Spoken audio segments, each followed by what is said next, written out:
डराएर बस्नेहरू चाहिँ मैदान छोडेर जानु पर्यो। जो चाहिँ म गर्छु भनेर आएको छ उनीहरूले चाहिँ यो वी अग्री टु डिसअग्री भनेर पनि यो राजनीतिमा चाहिँ लागेर एउटा प्रिन्सिपलको पछाडि दौडेर जाने हो भने अनि मात्रै हाम्रो राजनीति राम्रो हुन्छ। टिकट पाउने बित्तिकै समग्र पार्टीका स्थानीय नेतागण, विभिन्न टिकटका प्रत्याशी सबैले एउटा पार्टीको संरचना, पार्टीको संस्कार, पार्टीको चरित्र बमोजिम एक ठाउँमा उभिएलान्, सहयोग गर्लान् भन्नुको साटो कसरी अब यसलाई सिद्ध्याउने हो भन्नेमा लागेको मेरो अनुभूति रह्यो। मलाई लाग्छ धेरैले यस्तो अनुभूति गरेका हुनुपर्छ।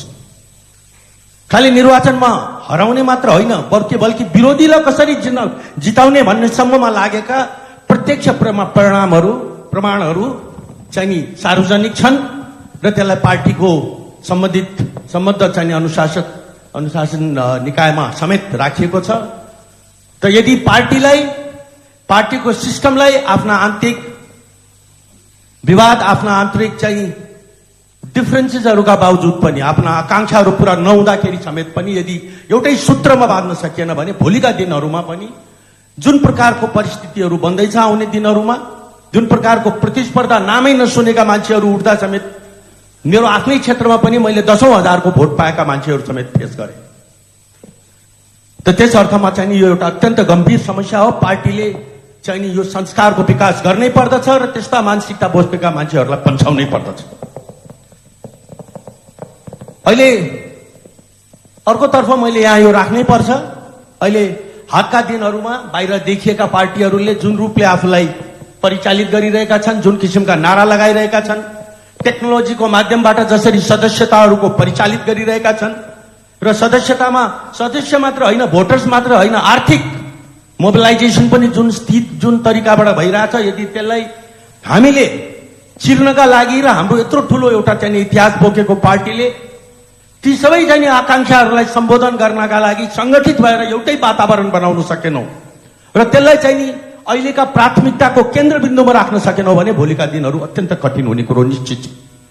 विदेशमा भएका 50औं लाख नेपाली ती युवाहरूले जुन ती स्थापित ट्रेडिसनल पार्टीजहरूका गतिविधिका कारणहरू हामीहरू आज यहाँ विदेशिन बाध्य भयौं, ती पार्टीहरूलाई भोट दिने होइन, भोट नयाँ पार्टीलाई दिने हो भन्ने किसिमको जुन एउटा नारा लाग्ने क्रम चाहिँ जुन जारी छ, त्यसलाई चिर्नका लागि नेपाली कांग्रेसले फेरि एकचोटि आफूलाई चाहिँ रूपान्तरित गर्दै ती एजेन्डाहरूलाई केन्द्रबिन्दुमा राख्दै जनताले चाहिँ रोजगारी चाहेका छन्, जनताले चाहिँ लगानी चाहेका छन्, जनताले आर्थिक विकास चाहेका छन् र त्यसलाई चाहिँ एड्रेस गर्नका लागि नेपाली कांग्रेस पूर्ण रूपले सक्षम छ भन्ने कुराको सन्देश दिनु आजको अर्को महत्त्वपूर्ण चुनौती हो भन्ने मेरो मान्यता हो र मलाई लाग्छ कि यो काममा आउने दिनमा पार्टी चाहिँ नि खरो उत्रिनेछ भन्ने पनि मैले विश्वास लिएको छु।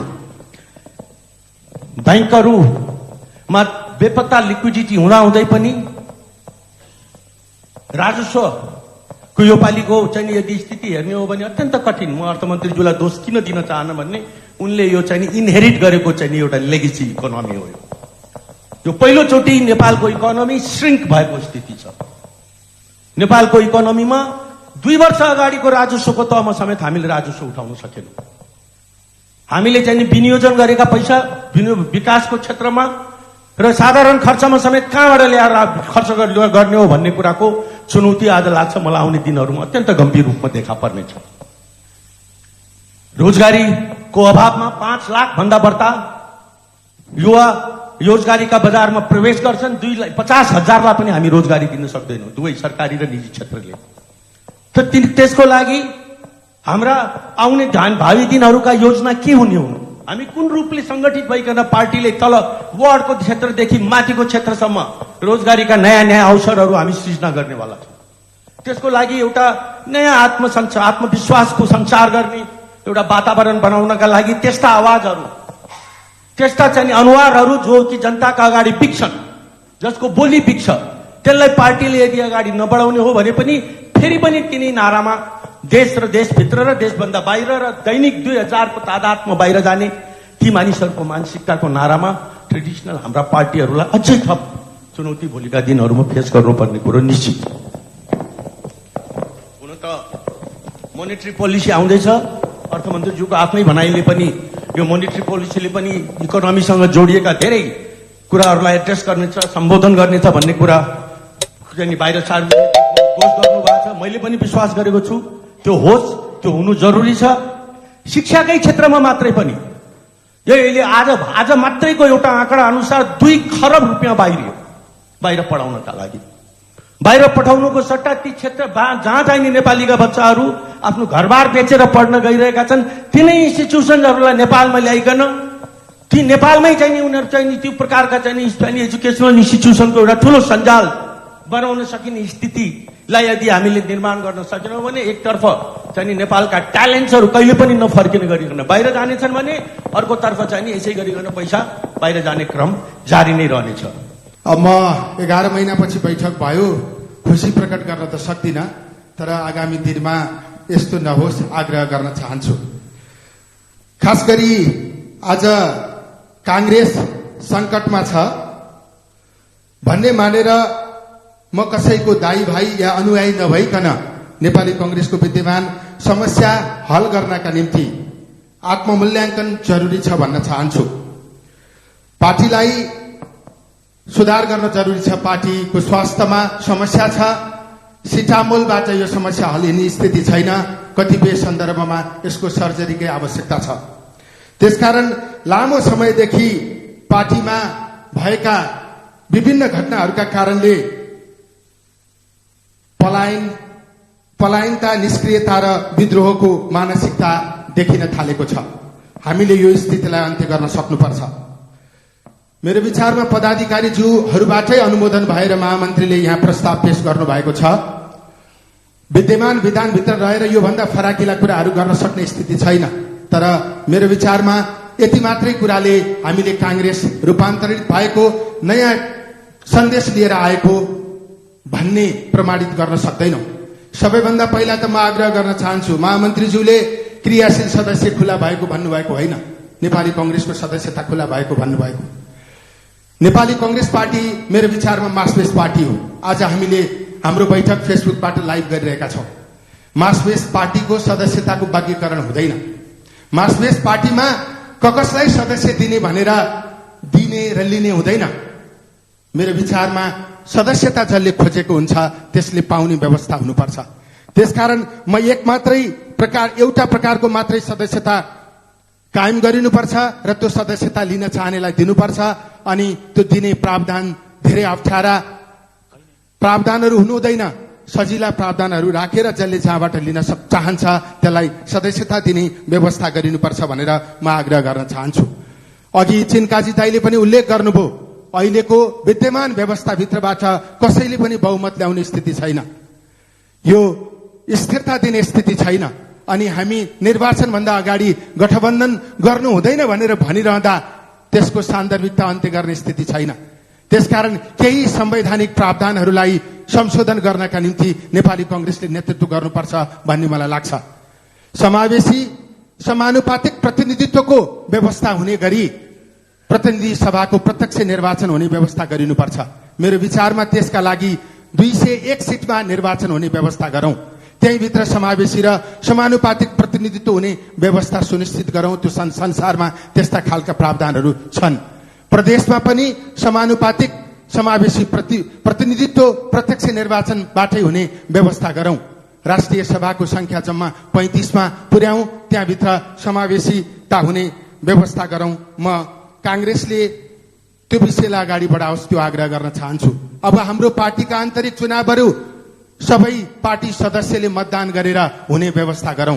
पूर्ण प्राइमरी इलेक्सन सुनिश्चित गर्ने व्यवस्था गरौं। अब केन्द्रबाट टिकट दिएर कार्यकर्ता र जनताले अथवा लादिने जुन खालको स्थिति छ त्यसलाई अन्त्य गरौं। टिकट कार्यकर्ता र जनताले नै दिने, निर्वाचन उनीहरूले जिताउने व्यवस्था हामीले गरौं। त्यसैले सबै तहमा प्राइमरी इलेक्सन हुने पद्धतिको हामीले विकास गरौं। हाम्रो सबै नेतृत्व पार्टी सदस्यले चयन गर्ने, निर्वाचनको माध्यमबाट चयन गर्ने परिस्थिति हामीले निर्माण गरौं। त्यसो गर्न सक्यौं भने हामीले संगठनमा धेरै ठूलो रूपान्तरण गरेको प्रमाणित हुनेछ। म त्यतातिर जानका निम्ति प्रस्ताव गर्न चाहन्छु।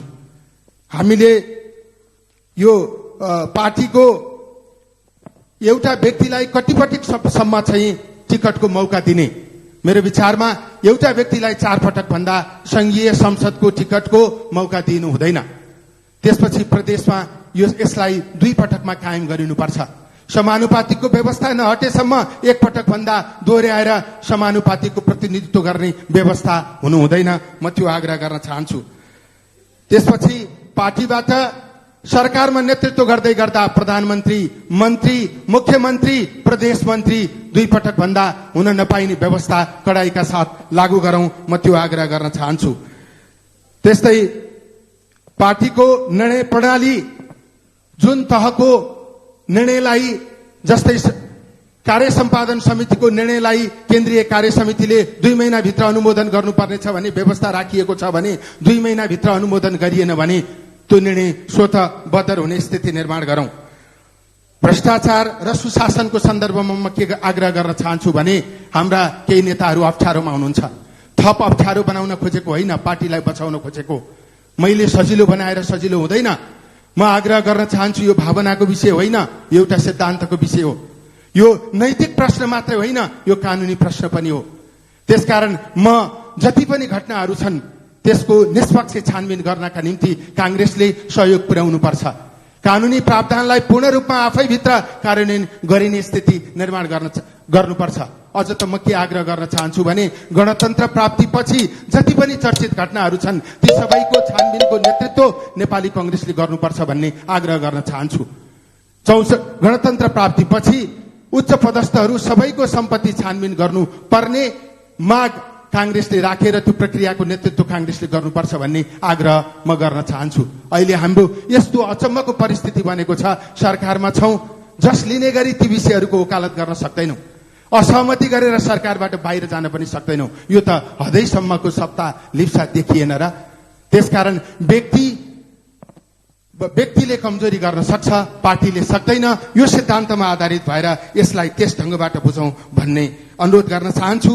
हामी 2084 को निर्वाचनमा जाँदै गर्दा हामीलाई सरकार बनाउन मत देऊ भनेर भनिरहँदा अब हामीले मत प्राप्त गर्ने स्थिति हुँदैन। क्रेडिटमा मत प्राप्त गर्ने अवस्था हाम्रो छैन, किनकि अहिले हामी सरकारमा छौं।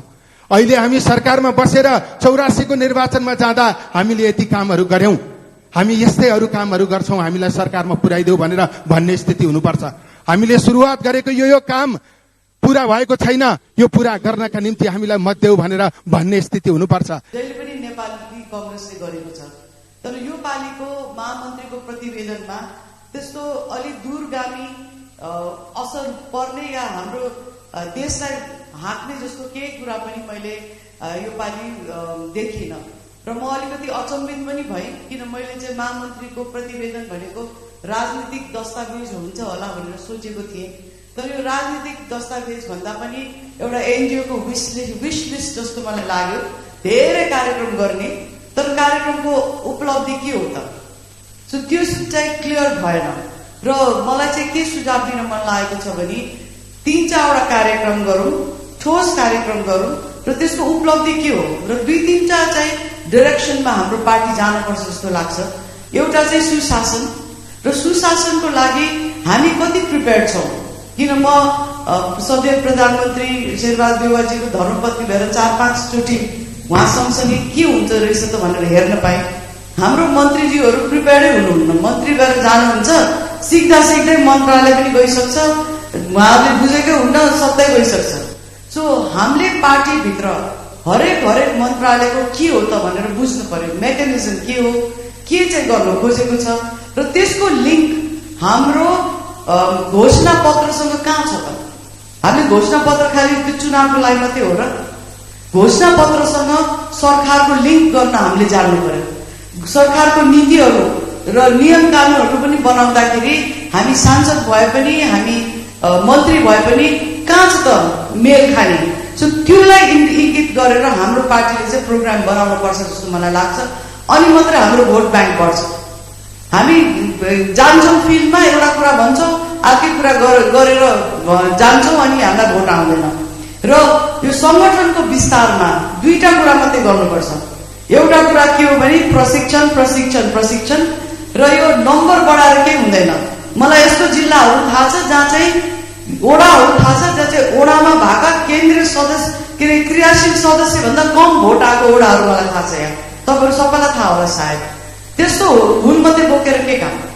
एउटा क्रियाशील लिने भन्दा अगाडि एप्लिकेसन लिनु पर्यो, एप्लिकेसन लिएर ओरिएन्टेसन हुनु पर्यो नेपाली कङ्ग्रेस भनेको के हो, किन कङ्ग्रेस बन्ने भनेर। अनि मात्रै त्यो के सिकेको आधारमा मात्रै कमिटमेन्ट देखेपछि मात्रै हामी क्रियाशीलता दिनु पर्यो। अरूले दियो भनेर हामी किन रेसमा दौडिने? अरू त भर्खर बनिरहेको पार्टी हो। हाम्रो त प्रिन्सिपल के हो, नीति के हो, हामीले के गराएको छौँ भनेर जनताले प्रत्यक्ष देखेको पार्टी हो। सो एउटा यो काम गर्नु पर्यो र अर्को आफ्नै पार्टीलाई चाहिँ ओपनमा क्रिटिसाइज गर्नु छोड्नु पर्यो। हो, कुनै पनि राजनीति भनेको असहज स्थिति हो। त्यो के अरे द्वापर युग र तीर्थमा पनि कहिले पनि राजनीति सहज थिएन। तर अहिले पनि कलियुगमा आएर हामीले राजनीति गर्नलाई असहज हुन्छ भने डराएर बस्नेहरू चाहिँ मैदान छोडेर जानु पर्यो। जो चाहिँ म गर्छु भनेर आएको छ उनीहरूले चाहिँ यो वी अग्री टु डिसअग्री भनेर पनि यो राजनीतिमा चाहिँ लागेर एउटा प्रिन्सिपलको पछाडि दौडेर जाने हो भने अनि मात्रै हाम्रो राजनीति राम्रो हुन्छ। हाम्रो भोट हामी आफै काटिरहेको छौँ, कसैले पनि हामीलाई हराउन सक्दैन। र तेस्रो कुरा, जुन चाहिँ कुराहरू हाम्रो देशमा अब ज्वलन्त कुराहरू छन्, अब के अरे इलेक्सन कमिसनले 30% महिला उठाउनै पर्छ भनेको छ। हाम्रो पार्टीको प्लान के हो? लास्टमा गएर क्रस ब्यालेट महिला खोज्ने हो कि अहिले नै महिलाको मात्रै कन्स्टिट्युन्सी बनाउन हामी लबी गरौँ? हामीले पहिला पनि लबी गरे र अहिले आवाज उठ्यो कि समानुपातिकमा अरू काम लाग्दैन। ल हामी कामै लाग्दैन होला रे महिला, उसले हामीलाई लडाउनुहोस् न त। महिला बिच प्रतिस्पर्धा गर्न 1/3 सिटहरू बनाऊ हामी। त्यसको लागि हामी एक्सर्साइज गरौँ। हामीले भनेपछि अरू पार्टीहरू पनि लाइनमा आउँछ। त्यस्तै गरेर दलितहरूको लागि यो आरक्षित कन्स्टिट्युन्सी बनाउनु पर्यो रोटेसनल बेसिसमा। र त उहाँहरू पनि कहिले आउनु, जहिले पनि समानुपातिकमा आउने र समानुपातिकमा अब एक्चुअली भन्दा नराख्ने राम्रो कुरा हो। तर हामीले खोज्दा एकदमै जुनियर मान्छे आइदिने अनि पार्टीको त्यो भनौँ न मर्मै नबुझा मान्छेलाई हामीले राजनीतिमा ल्याएर के हुन्छ? चान्स दिनुपर्छ, तर एजमा मात्रै होइन, समर्पण र आइडियामा। र अर्को 2-3टा च्यालेन्ज हामीले हेर्नुपर्ने, गभर्नेन्सको च्यालेन्ज कसरी हेर्ने, देशको गभर्नेन्स कसरी चलेको छ हामी कसलाई थाहा छ? यसको लागि प्रशिक्षण गरौँ न। कति छन् हामीसँग आबद्ध भूतपूर्व पूर्व कर्मचारीहरू, विज्ञहरू। हामीले सिक्दैनौँ राजनीति गर्ने, गभर्मेन्ट चलाउने भनेर इलेक्सन जितेर आउँछौँ, गभर्मेन्ट चलाउँदाखेरि फेल खान्छौँ किनभने हामीलाई थाहै छैन। बरु त्यतातिर पार्टीलाई जोडाउँ न। How to do politics, how to run a government. र यो जुन संयन्त्र पार्टी र यो उसको के भन्छ सरकार बिच जहिले पनि खाडल भयो भन्ने कुरालाई चाहिँ म कहाँ लगेर टुङ्गाउन चाहन्छु भने पार्टीको घोषणापत्र र प्रदेशको बनावट र केन्द्र समितिको पनि अब कुन चाहिँ कमिटी हो बसेर हेरौँ र साँच्चैकै पार्टीको जानुहुन्छ उहाँहरूले काम गरेछ कि छैन त्यो पनि हामीले क्लियरली हेर्नुपर्छ। र अब आइरहेको ट्रेन्ड हो त्यसमा हामीले एक्सर्साइज गरौँ। यो इन्टरनेट, यो आर्टिफिसियल इन्टेलिजेन्स, यो मिडिया, सोसियल मिडिया, यो सबैको के इम्प्याक्ट परेछ त हाम्रो सोसाइटीमा, त्यसको पनि हामीले चाहिँ राम्रोसँग एउटा धारणा पेपरै बनाएर अगाडि बढाउँ। किन हामीले हो यो देशलाई सेप गर्ने। त्यस्तै गरेर डियास्पोरा अब हरेक दिन नेपालीहरू बाहिर गइरहेछन्। किन गइरहेछन्? खालि संसदमा कुरा उठ्छ, यहाँ सबैको छोराछोरी गयो, सबैको छोराछोरी गयो, गयो किन? खै हामीले गरेको रिसर्च के वातावरण बनायो भने यहाँ बस्छन्? यो 2-3टा मूल कुराहरूलाई चाहिँ नेपाली कङ्ग्रेसले लिडरसिप लिएर एउटा अगाडि बढ्ने रणनीति बनाउनु पर्छ। र थर्ड कुरा, लास्ट कुरा चाहिँ यो परराष्ट्र नीति हाम्रो उही ठाउँमा छ कि हामी यताउता भएको छौँ। हामीले एउटा असेसमेन्ट गर्नु पर्यो नि त। हामी सिरियस हुनु पर्यो हाम्रो देशलाई नन अलाइनमा कसरी राख्ने। अहिले होल वर्ल्ड पोलराइज भएको बेलामा हामी बचेर कसरी बस्ने। सो यो कुराहरूमा चाहिँ पार्टीले एउटा डिरेक्सन लिनुपर्छ भन्ने धारणा राख्दै आफ्नो भनाइ टुङ्ग्याउँछु। धन्यवाद।